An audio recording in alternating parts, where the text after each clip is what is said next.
ರಾತ್ರಿಯ ವೇಳೆಯಲ್ಲಿ ನಮ್ಮ ಆಹಾರ ಪದ್ಧತಿ ಯಾವ ರೀತಿಯಲ್ಲಿರಬೇಕಂದ್ರೆ ವಿಟಮಿನ್ಸು ಪ್ರೋಟೀನ್ಸು ತುಂಬಿರುವ ಒಂದು ಕಣಜದ ಪಾತ್ರೆ ಥರ ಇರಬೇಕು. ರಾತ್ರಿ ಹೊಟ್ಟೆ ತುಂಬ ಅನ್ನ ತಿಂದ್ಬಿಟ್ಟು ಮಲಗುವುದಲ್ಲ. ನೀವು ಐಟಮ್ ನೋಡ್ರಿ, ಸುಂಡಲ್, ಪಚ್ಚಪೈರು, ಮುಟ್ಟೈ, ಕೊಯ್ಯಾಕ, ಅಷ್ಟೊಂದು ಪ್ರೋಟೀನ್ಸು, ಅಷ್ಟೊಂದು ವಿಟಮಿನ್ಸು. ಇವತ್ತಿನಿಂದ ನಮ್ಮ ಬೇಸ್ಮಟ್ಟ ಯಾವ ರೀತಿ ಇರಬೇಕಂದ್ರೆ, ಯಾಕಂದರೆ ಮುಂದೆ ಬರುವ ದಿನಗಳು ಹೆಂಗಿರ್ತೈತೆ ಅಂತ ನನಗೆ ಗೊತ್ತು. ಅದಕ್ಕೋಸ್ಕರ ನಾನು ಹಲವಾರು ವರ್ಷಗಳಿಂದ ನಮ್ಮ ದೇಹವನ್ನು ಗಟ್ಟಿಮುಟ್ಟಿಯಾಗಿಡಬೇಕೆಂಬುದೇ ನನ್ನ ಒಂದು ಆಸೆ. ನೋಡಿರಿ, ಇದು ನಾಳೆಗೆ ಇದು ಬಂದ್ಬಿಟ್ಟು ಕಡಲೆ ಬೀಜ, ಗೋಡಂಬಿ, ದ್ರಾಕ್ಷಿ ಅದೆಲ್ಲ ಇಂಥದ್ದೆಲ್ಲ ಸ್ವಲ್ಪ ಹಾಕಿದ್ದೀನಿ.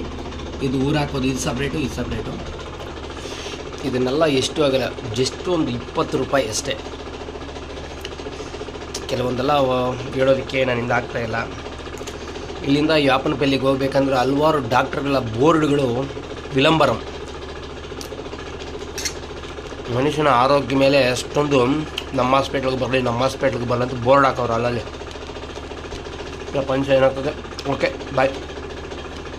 2026 4ನೇ ತಿಂಗಳು 22ನೇ ತಾರೀಕು.